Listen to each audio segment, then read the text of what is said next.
I discovered the insurance situation completely by accident, tucked away in a forwarded email chain that Margaret Kellerman, our HOA president, had accidentally sent to the entire neighborhood instead of just the board members. My name is Joseph Zimmerman, and I'm a civil engineer who works from my home office in Scottsdale, Arizona. I bought my house in the Saguaro Vista subdivision 3 years ago, attracted by the desert landscaping and mountain views. The HOA seemed reasonable enough during the buying process, but that changed about 6 months after I moved in, when Margaret took over as president. She was a 52-year-old woman with blonde highlights, oversized sunglasses permanently perched on her head, and an uncanny ability to find violations where none existed.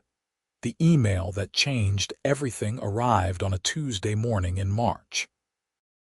I was reviewing structural plans for a shopping center renovation when my phone buzzed with the notification. The subject line read, "Urgent. Insurance renewal documentation required." I almost deleted it, assuming it was spam, but then I noticed Margaret's name and opened it out of curiosity. The email thread was extensive, going back several weeks. As I scrolled through the messages between Margaret, our insurance broker named Tim Henderson, and someone from the underwriting company, one phrase kept appearing. Certificate holder signature required from property owner at 4847 Desert Bloom Road. That was my address. I read through the entire chain twice, piecing together the situation. Apparently, when our subdivision was originally developed back in 2018, the master insurance policy covering all common areas, the community center, the walking trails, and general liability required a specific provision. The developer had retained ownership of a small utility easement that ran through several properties, including mine. This easement housed the main water line, electrical transformers, and fiber optic infrastructure for the entire community. When I bought my house, this easement transferred to me as part of the property deed. I vaguely remembered my real estate attorney mentioning something about it during closing, but it seemed insignificant at the time.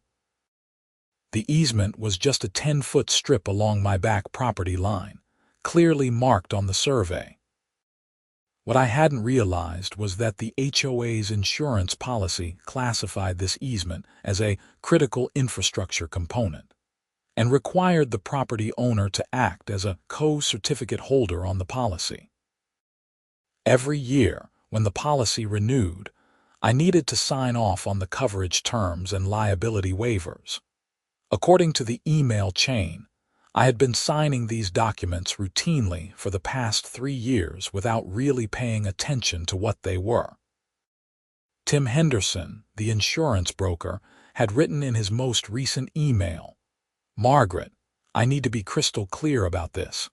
If Mr. Zimmerman doesn't sign the renewal documents by April 15th, the entire policy will lapse. The underwriters won't budge on this requirement." Without his signature acknowledging the easement coverage and liability provisions, they consider the risk profile incomplete. Margaret's response was terse. "He'll sign. He always does. Just send the paperwork over." I sat back in my chair, processing this information. The HOA's entire insurance policy depended on my signature. Every year, without fail, this discovery might have remained just an interesting piece of trivia, except for what happened the very next day. I was in my garage working on my vintage motorcycle, a 1978 Honda CB 750 that I'd been restoring for the past year. The garage door was open, letting in the warm Arizona afternoon air. I had the fuel tank off, carefully cleaning the rust from inside, when I heard the click of heels on my driveway. Margaret appeared in the doorway, iPad in hand, her face set in that expression of smug satisfaction I'd come to recognize. "Mr. Zimmerman," she said, not bothering with pleasantries. "I'm here to issue you a notice of violation." I set down my cleaning brush and wiped my hands on a rag. "For what?" She held up her iPad, showing me a photo of my garage. HOA Covenants, Section 7, Paragraph 12, Subsection D clearly states that garage doors must remain closed except when vehicles are actively entering or exiting. "You've had your door open for over an hour." I stared at her. "You're joking." "I absolutely am not. This is your second violation this year. The first was in January when your trash cans were visible from the street after pickup hours." "That was because the garbage truck knocked them over and I was at work," I said, trying to keep my voice level. "Regardless of the reason, it was a violation. This second offense carries a mandatory fine of $250. Margaret, I'm working on my motorcycle. I need ventilation and light. Then work in your backyard or inside with proper ventilation equipment. The rules are clear." She tapped on her iPad. "The fine will be added to your next quarterly HOA assessment. You have 30 days to appeal to the board, though I should mention that as board president, I've never seen an appeal succeed." She turned on her heel and walked away, leaving me standing there with a greasy rag in my hands and a burning sense of injustice in my chest. That evening, I pulled out every piece of HOA documentation I had. The original CC and Articus, the bylaws, the architectural guidelines, the community rules, and every amendment that had been passed since the subdivision was built. I also retrieved all the insurance documents I'd signed over the years. The more I read, the angrier I became. The garage door rule Margaret cited was buried in a 47-page document that had been amended and ratified at a board meeting 2 years ago. Only 11 homeowners had attended that meeting out of a community of 96 houses. The amendment had passed with a simple majority vote of those present. I looked at the insurance documents next. They were dense with legal language, but the key passages were clear enough. The policy covered $5 million in general liability, property damage to all common areas, and specific coverage for the utility infrastructure in the easement. My signature appeared on a form titled Easement Holder Acknowledgement and Liability Waiver. A paragraph in small print caught my attention. "The undersigned property owner acknowledges their role as easement holder and agrees to indemnify and hold harmless the HOA from any claims arising from infrastructure maintenance or access." The undersigned further acknowledges that this signature is a material requirement of the insurance policy and that coverage cannot be bound without it. I read that paragraph 5 times. Then I made a decision.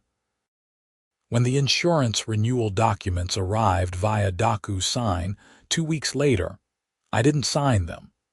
I simply let the notification sit in my inbox, ignored. 3 days after the first request, I received a follow-up email from Tim Henderson. "Hi, Joseph. Just checking if you received the insurance renewal documents. We need your signature by April 15th to maintain coverage. Please let me know if you have any questions." I replied. "Hi, Tim. I did receive the documents. I'm currently reviewing them with my attorney and will get back to you." I didn't actually have an attorney reviewing anything, but I wanted to buy time and signal that I was taking this seriously. Tim's response came within an hour. "No problem at all. Just keep in mind the April 15th deadline is firm. The underwriters won't extend it." I sent back a brief acknowledgement and continued to wait. The following week, I received my quarterly HOA assessment. Sure enough, the $250 fine was included, itemized as violation fine, garage door policy breach. The total bill came to $617, including regular dues and a special assessment for repainting the community center. I paid the regular dues and the special assessment. I did not pay the fine. This triggered an automated late notice, followed by a personal email from Margaret. Mr. Zimmerman, our records show that your payment is short by $250. Please remit the outstanding balance within 10 days to avoid additional late fees. I responded, Margaret, I'm disputing the fine. I don't believe the garage door policy is reasonable or was properly implemented. I'd like to appeal to the full board. Her reply was almost instantaneous. Your appeal has been noted. The next board meeting is scheduled for April 20th at 7 p.m. in the community center. You'll have 5 minutes to present your case. April 20th.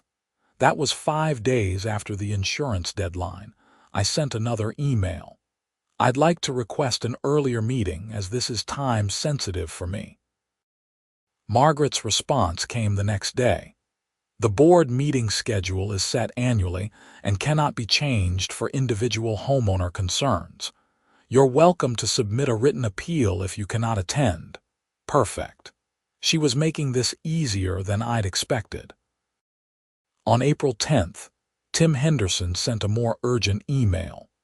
Yosef, I haven't received your signed documents yet. We're now within 5 days of the deadline. Please understand that if we don't have your signature by April 15th at 5 p.m. Arizona time, the policy will lapse at midnight.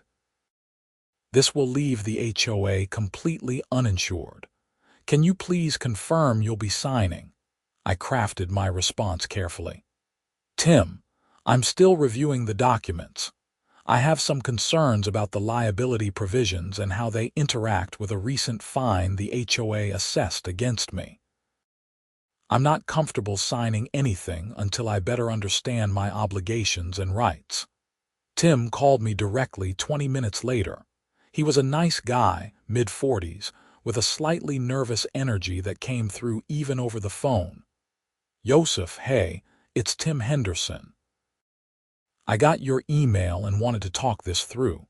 What specific concerns do you have about the liability language? Well, Tim, I'm curious about something. If I sign these documents, am I essentially giving the HOA unlimited access to my property for maintenance purposes?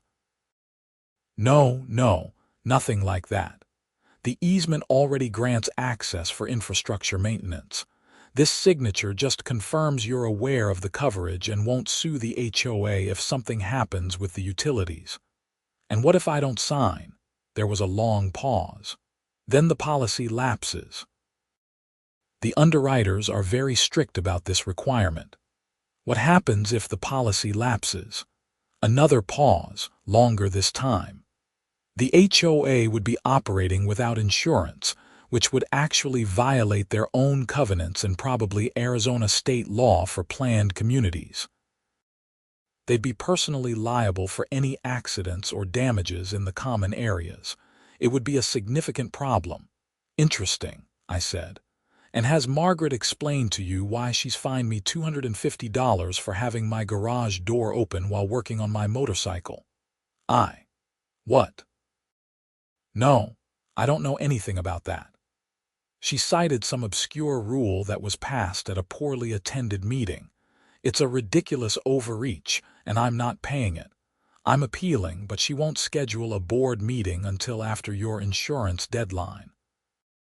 Tim was quiet for a moment, and I could almost hear him putting the pieces together. Yosef, I get that you're frustrated with the HOA. Believe me, I work with a lot of HOAs, and some of them can be difficult. But this insurance issue affects all 96 homeowners in your community. If the policy lapses, everyone is at risk. Then maybe Margaret should be more reasonable about her enforcement of petty rules. I can't get involved in the dispute between you and the board. That's outside my scope. But I'm asking you, as the insurance broker trying to protect your neighbors, please don't let this deadline pass. I'll think about it, Tim. I appreciate the call. I hung up feeling slightly guilty about putting Tim in this position, but not guilty enough to change course. He was right that this affected all my neighbors, but I was betting that when it came down to it, they'd side with me over Margaret once they understood the situation. Tim must have immediately called Margaret, because less than an hour later my phone rang with an unfamiliar number. I answered to hear Margaret's clipped voice, though now with an underlying tension. "Mr. Zimmerman, I understand you're holding up our insurance renewal over a minor fine." "I'm not holding anything up, Margaret. I'm exercising my right to review legal documents before signing them, and I'm appealing an unjust fine through the proper channels. This is absurd. You've signed these insurance documents for 3 years without issue." "That's because I didn't realize how important my signature was." "Funny how you've been fining me left and right while knowing that you need my cooperation for something this critical." I could hear her breathing sharpen. "Are you seriously attempting to extort the HOA? Extortion. I'm not demanding anything except fair treatment." "You want to fine me for having my garage door open? Fine.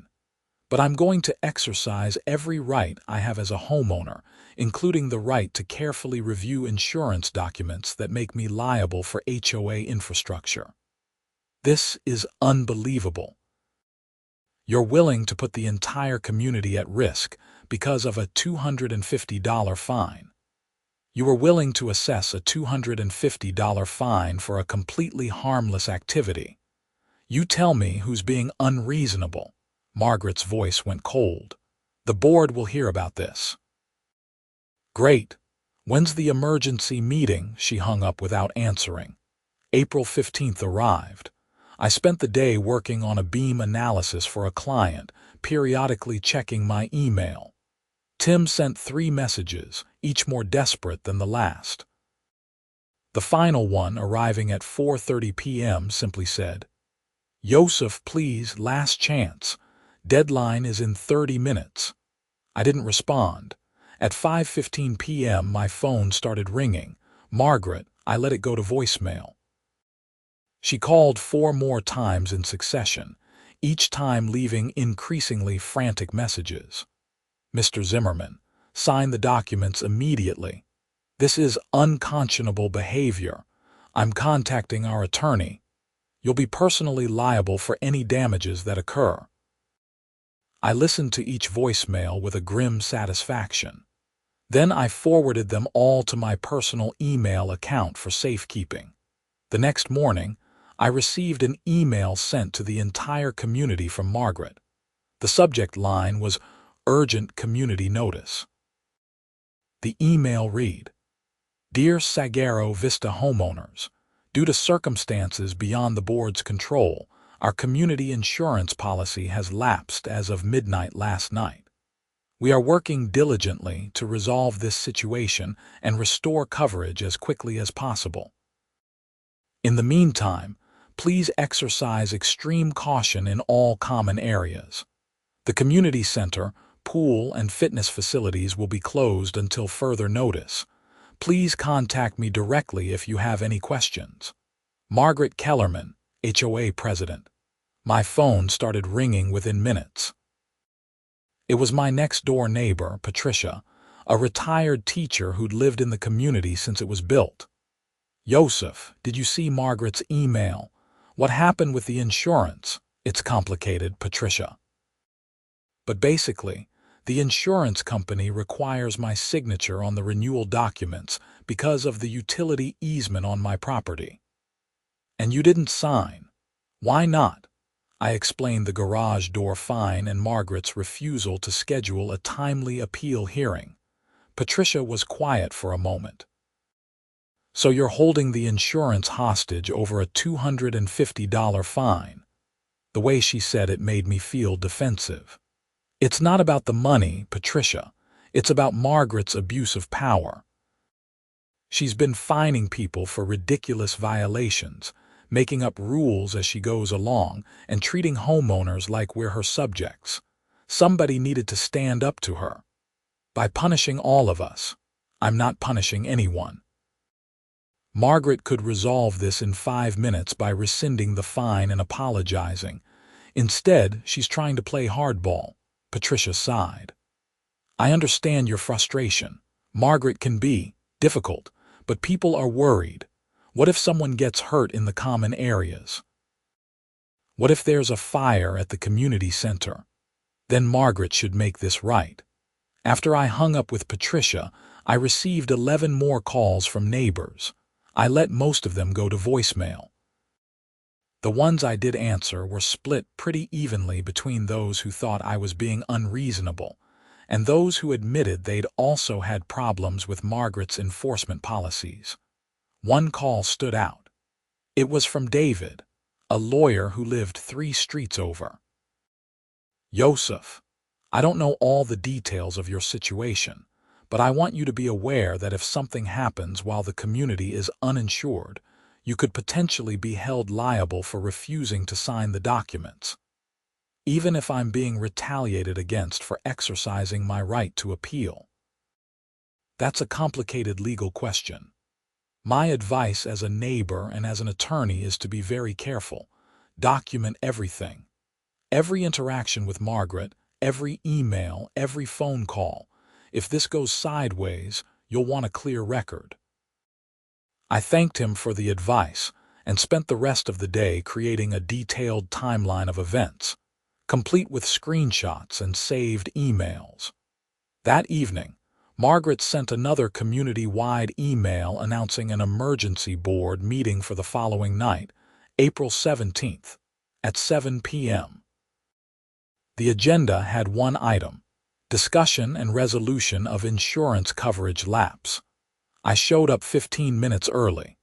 The community center meeting room was packed with at least 60 homeowners, the most I'd ever seen at an HOA meeting. The tension in the room was palpable. People were clustered in small groups, whispering and occasionally glancing my way. Margaret sat at the front table with the 4 other board members. Linda, the vice president, Robert, the treasurer, Susan, the secretary, and Tom, a member at large. All of them looked uncomfortable except Margaret, who stared at me with undisguised hostility. At exactly 7 p.m., Margaret called the meeting to order. Thank you all for coming on short notice. As you know from my email, our insurance policy has lapsed due to one homeowner's refusal to sign required documentation. I've asked Mr. Zimmerman to explain himself to the community. She gestured toward me like I was a defendant in a trial. I stood up, feeling dozens of eyes on me. Happy to explain. About 3 weeks ago, Margaret issued me a fine for having my garage door open while I worked on my motorcycle. The fine was for $250, based on a rule buried in a 47-page document that says garage doors must remain closed except when vehicles are entering or exiting. This rule was passed at a board meeting 2 years ago that only 11 homeowners attended. I paused, looking around the room. I appealed the fine, which is my right under the HOA bylaws. Margaret scheduled my appeal hearing for April 20th, knowing full well that the insurance deadline was April 15th. She deliberately created this conflict. Margaret cut in. That's a lie. The board meeting schedule is set annually. You could have called an emergency meeting. You're doing it right now for the insurance issue. Why couldn't you do it for my appeal? Because your garage door violation is not an emergency. But it was important enough to fine me $250. I turned back to the crowd. Here's the thing everyone needs to understand. My property has a utility easement that houses critical infrastructure for the entire community. The insurance company requires me to sign off on the coverage every year. I've been doing it routinely without realizing how important it was. Then Margaret started targeting me with fines, and I discovered I actually have leverage. A man in the back stood up. So you're admitting you're using the insurance as leverage? I'm saying I'm not going to be bullied by an HOA president who abuses her authority. If Margaret wants my signature, she can treat me fairly." The room erupted in voices. Some people were clearly on my side, others were angry. Margaret banged her gavel, trying to restore order. Linda, the vice president, spoke up. "Can we just resolve this reasonably? Yosef, what exactly do you want?" "I want the garage door fine rescinded. I want an apology. And I want a community-wide review of the enforcement policies, because I guarantee I'm not the only person who's been unfairly targeted." Margaret's face flushed red.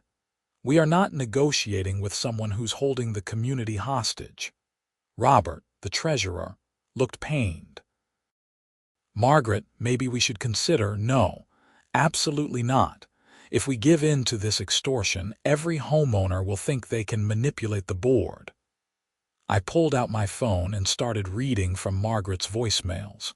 Quote, "Sign the documents immediately." Quote, "This is unconscionable behavior." Quote, "You'll be personally liable for any damages." These are messages Margaret left me after the deadline passed. She's been harassing me instead of trying to find a reasonable solution. Patricia stood up from the middle of the room. "I think Yosef has a point about the garage door rule. I didn't even know it existed.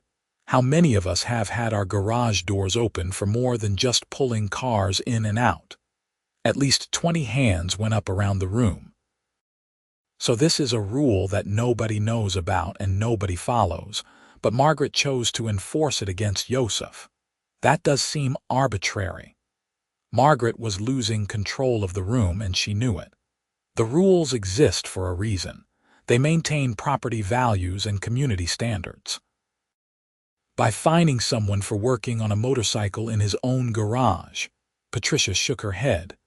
"That's not about standards, Margaret. That's about control." Tom, the board member at large, cleared his throat. "I move that we rescind the fine against Mr. Zimmerman and schedule a comprehensive review of our enforcement policies."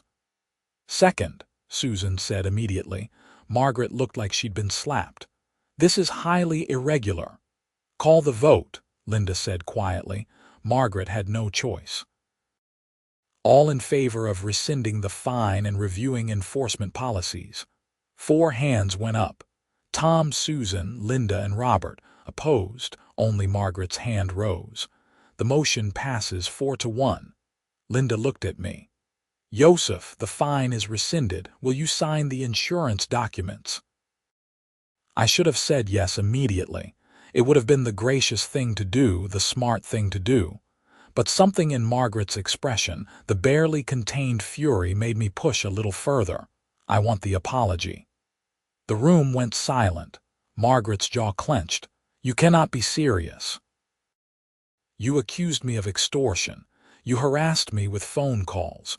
You tried to paint me as the villain to the entire community. Yes, I want an apology." Linda touched Margaret's arm. "Margaret, please, for the community." For a long moment, I thought Margaret might actually walk out. Her hands were shaking with rage. Finally, through gritted teeth, she said, "I apologize for any distress my communications may have caused." It was the worst apology I'd ever heard, but it was enough. "Okay, I'll sign the documents tonight."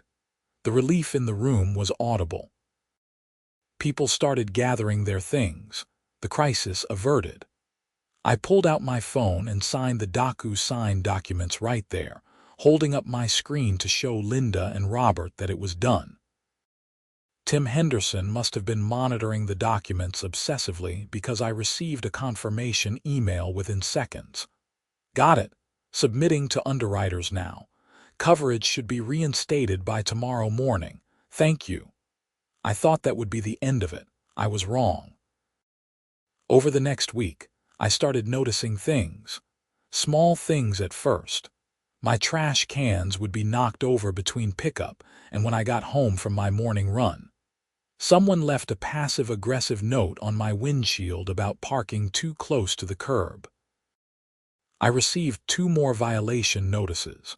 one for a damaged fence panel that had been damaged for 6 months without issue, and another for excessive noise from my garage at 9 p.m. on a Saturday night when I'd been watching TV inside. Each violation came with a photograph, and each photograph was clearly taken by Margaret. I recognized her manicured nails at the edge of one frame. I documented everything, sending copies to Linda and the rest of the board. Linda called me personally. "Yosef, I'm so sorry, Margaret is. She's not taking the board vote well. We're going to address this." "How?" "There's a recall provision in the bylaws. If 20% of homeowners petition for a leadership vote, we can hold a special election. Do you think you can get 20% after that meeting?" "I think I can get 50%.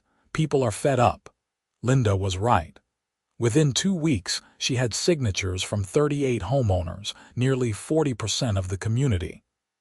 The petition triggered an automatic special election scheduled for May 15th. Margaret fought it viciously. She sent emails claiming the recall was based on lies and personal vendettas. She held her own meetings, trying to rally support. She even hired an attorney who sent a letter claiming the recall petition was procedurally invalid, though the HOA's lawyer quickly confirmed it met all legal requirements. The campaign got ugly. Someone started a Facebook group called Sagaro Vista Homeowner Truth, where people shared their own stories of unreasonable fines and arbitrary enforcement. Margaret had apparently been targeting multiple homeowners for years, but people had just paid the fines rather than fight back. One woman named Jennifer posted photos of a $75 fine she'd received for having a garden gnome visible from the street, which allegedly violated the decorative standards policy. Another homeowner, Marcus, had been fined $150 for repainting his mailbox the wrong shade of the approved tan color. The stories kept coming, and each one made Margaret look worse. I tried to stay out of the drama, but Margaret made that impossible. She filed a formal complaint with the HOA attorney claiming I had violated my fiduciary duty as an easement holder by refusing to sign the insurance documents. The attorney, a weary-sounding man named Paul Richardson, called me to discuss it. "Mr. Zimmerman, I've reviewed the situation, and I want to be clear with you that Mrs. Kellerman's complaint has no legal merit. You had every right to review the documents and to delay signing while pursuing an appeal. However, she's insisting I investigate, so I need to ask you a few questions for my records." We spent 20 minutes on the phone while Paul took notes. At the end, he said, "This is going in my file as a frivolous complaint. Between you and me, I'm looking forward to possibly working with a new board president." Election day arrived with an unprecedented turnout.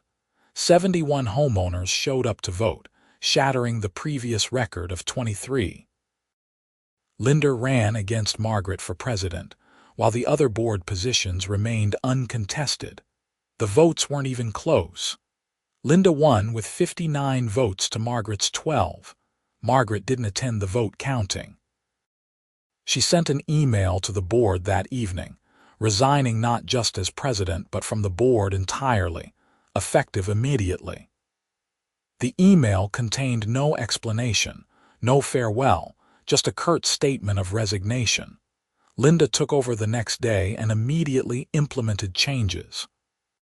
She formed a committee to review all enforcement policies and fine structures. She established a transparent appeals process with defined timelines. She created a community newsletter to improve communication. Most importantly, she rescinded 17 outstanding fines that the review committee determined were based on overly aggressive interpretations of the rules. Things quieted down for a while. I went back to my normal routine of work and weekend motorcycle rides. The garage door rule was officially suspended pending the policy review. I kept my door open whenever I wanted. Then, in early June, I received a certified letter from a law firm in Phoenix. Margaret was suing me personally for defamation and intentional infliction of emotional distress, seeking $50,000 in damages. The lawsuit alleged that I had made false statements about her at the board meeting, that I had orchestrated a harassment campaign against her on social media, and that my actions had caused her severe emotional distress requiring therapy. I sat in my kitchen reading the complaint, feeling my blood pressure rise. Every allegation was either completely false or wildly exaggerated. I had never posted anything about Margaret on social media. I had stated facts at the board meeting, not lies. I hadn't organized anything. Other homeowners had come forward with their own experiences. I called David, the attorney who lived in the community. "You handle this kind of case, not personally, but I can refer you to someone excellent. This sounds like a slap suit." "A what?" "Strategic lawsuit against public participation. It's when someone files a lawsuit not because they expect to win, but to punish you for exercising your free speech rights or participating in community governance. Arizona has an anti-slap statute that lets you get these dismissed and recover attorney fees." He gave me the name of a litigator named Rachel Goldstein. I called her that afternoon. Rachel reviewed the complaint and laughed. Actually laughed. "Oh, this is bad. Like bad for her. Everything you said at that meeting is protected speech. You were participating in HOA governance, addressing the board about a legitimate grievance. And she's a public figure in the context of the HOA, which means the defamation standard is even higher. Unless she can prove you made false statements with actual malice, she's got nothing. So I can get this dismissed. We can file an anti-slap motion. If the judge grants it, the case gets tossed, and she has to pay your attorney fees.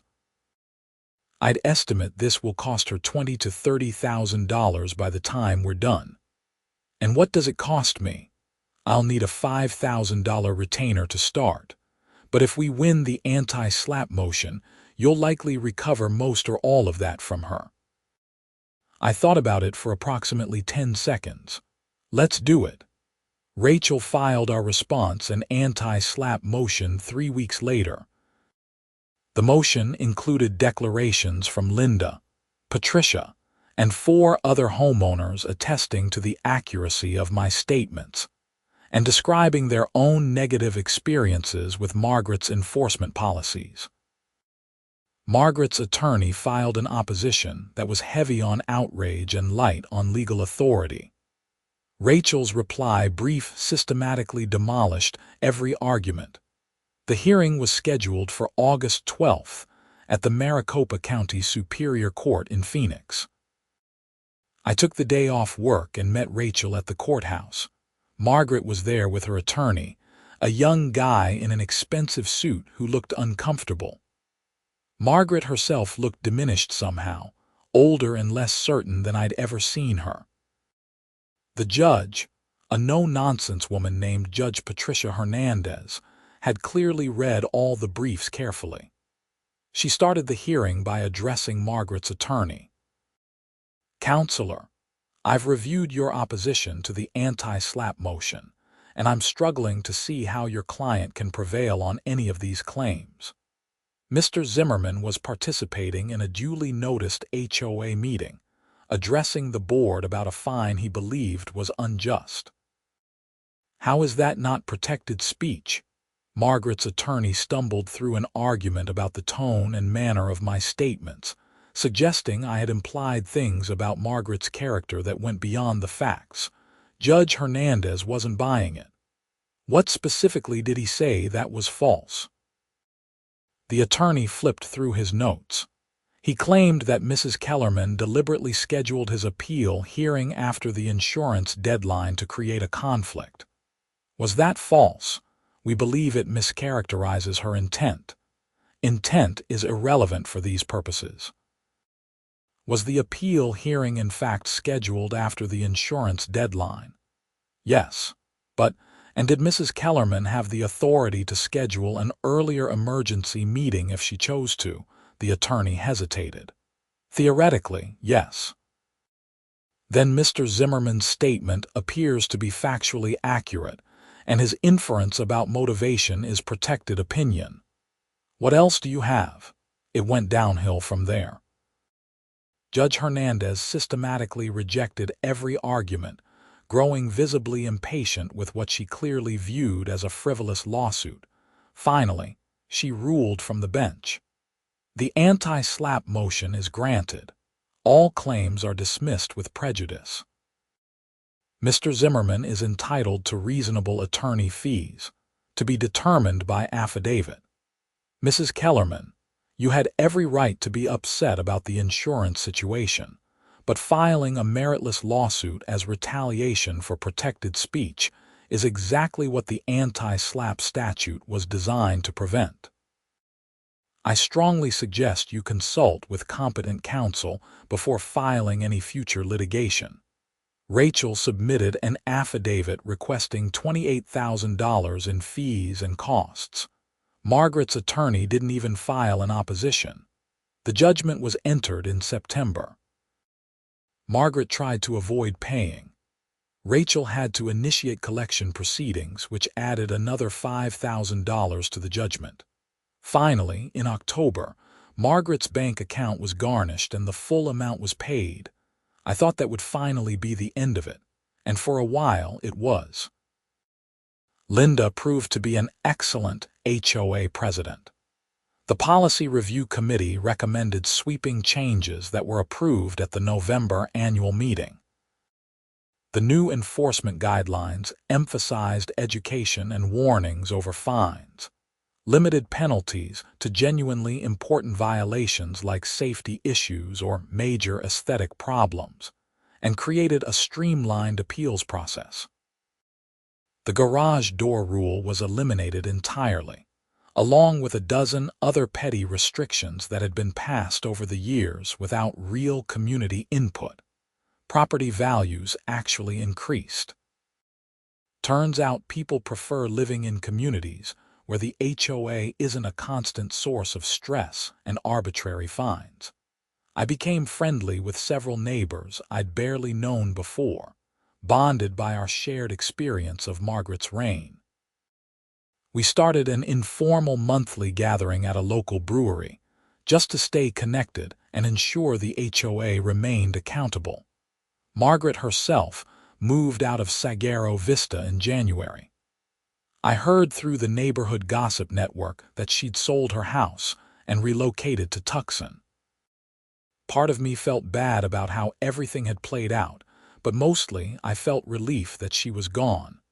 The insurance renewal came up again in March, right on schedule. Tim Henderson sent me the documents along with a note. Hopefully this year will be less dramatic.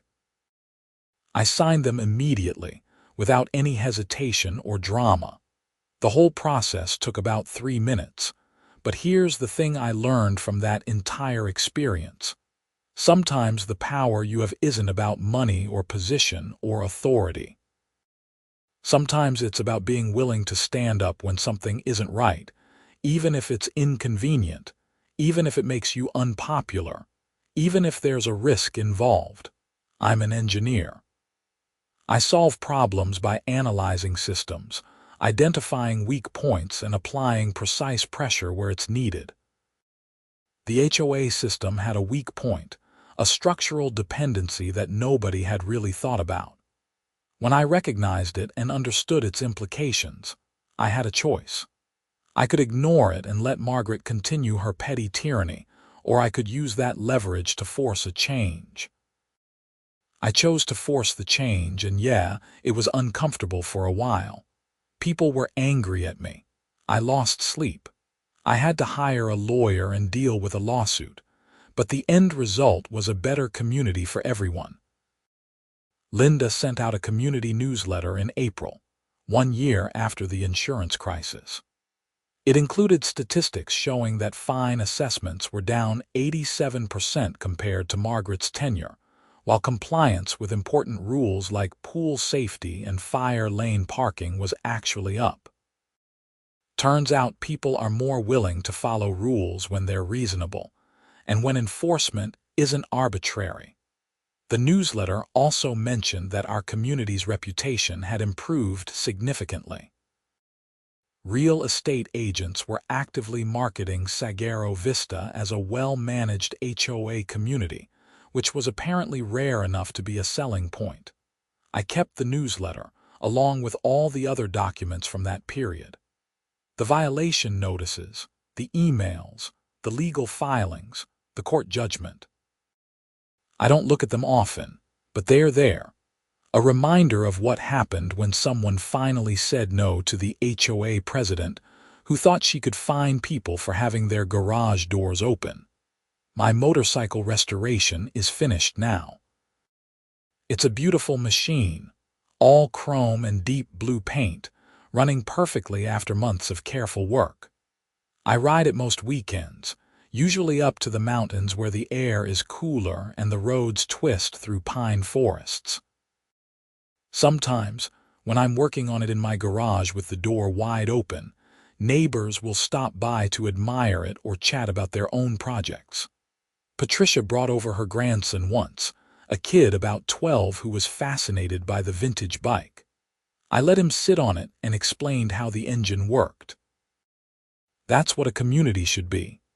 People connecting with each other, sharing interests, living their lives without fear that some petty bureaucrat will fine them for trivial nonsense.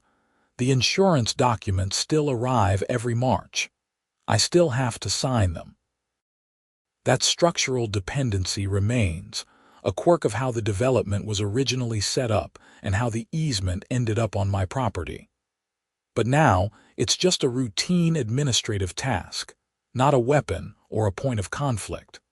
I ran into Tim Henderson at a coffee shop last month. He was meeting with another HOA board, probably explaining coverage options and deductibles. When he saw me, he came over with a big smile. "Yosef, how's everything in Sagaro Vista? Quiet, boring, exactly how it should be. Best possible outcome." You know, I tell that story sometimes when I'm training new insurance agents. Not with names, obviously, but as an example of how coverage requirements can create unexpected pressure points. It's a good reminder to read the fine print and understand who has leverage in any given situation. "I'm famous in the insurance world, in a very specific niche way, yes," he laughed. "But seriously, I'm glad it worked out. Margaret was always difficult to work with. Linda is a pleasure." We chatted for a few more minutes before he had to go to his meeting. As I watched him walk away, I reflected on the strange chain of events that had started with an accidentally forwarded email and ended with a complete transformation of our HOA's leadership and culture. If Margaret hadn't been quite so aggressive with that garage door fine, I probably would have just signed the insurance documents like I always had. If she'd scheduled an earlier appeal hearing, or if she'd been willing to compromise at any point, the crisis could have been avoided entirely. Her own rigidity and need for control had created the exact conditions for her downfall. There's probably a lesson there about leadership and governance, about the importance of flexibility and proportionality, about treating people fairly even when you have power over them. But I'm an engineer, not a philosopher, so I'll leave those lessons for other people to articulate. What I know is this. I bought a house in Sagaro Vista to have a nice place to live with good weather and mountain views. I didn't want drama or conflict with my HOA. But when that conflict became unavoidable, when I was faced with the choice between accepting unfair treatment or fighting back, I fought back. And I won, not just for myself, but for all my neighbors who'd been quietly paying unjust fines for years because they didn't realize they could say no. For future homeowners who would move into a community with reasonable rules and fair enforcement. For the principle that HOA boards should serve their communities, not rule over them. The garage door to my workshop is open right now as I write this. It's a beautiful Arizona evening, temperature dropping into the 70s after a hot day. I can hear kids playing in the street, someone's sprinkler system cycling on, the distant sound of a dog barking. Normal neighborhood sounds. A normal neighborhood life. And that $250 fine that started everything. It was formally expunged from HOA records as part of the policy review. According to the official documentation, it never happened. But I kept my copy of the original violation notice, filed away with all the other papers from that period. Sometimes, you need to remember where you came from to appreciate where you are. And sometimes a single piece of paper, a single ridiculous fine for having your garage door open, can change everything. I wouldn't say I'm grateful it happened. The stress and conflict weren't fun. The lawsuit was particularly unpleasant, even though it ultimately resulted in Margaret paying my legal fees. But I'm satisfied with how it turned out, with the knowledge that I stood up for myself and for my community when it mattered. The insurance renewal documents for next year will arrive in March, like clockwork. Tim will send them over with a friendly email.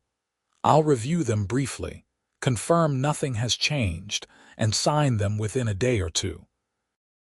Linda will send me a thank you note, because that's the kind of thoughtful person she is.